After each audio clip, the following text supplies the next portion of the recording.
mobile units, meaning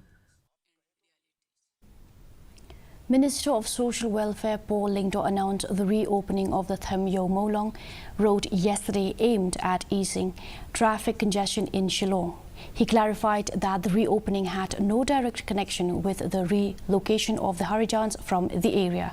He emphasized that after 6 years, the road's reopening signals an effort to normalize the situation and improve movement for both pedestrians and vehicles to help alleviate traffic jams in the city.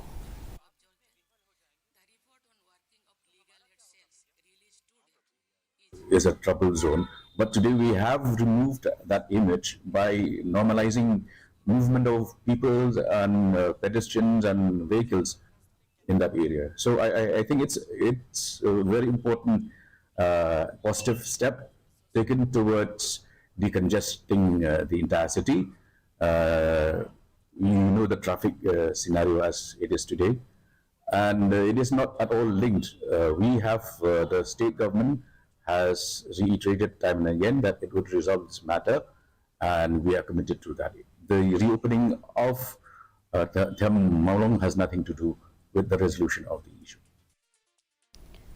The Meghalaya Cabinet has approved amendments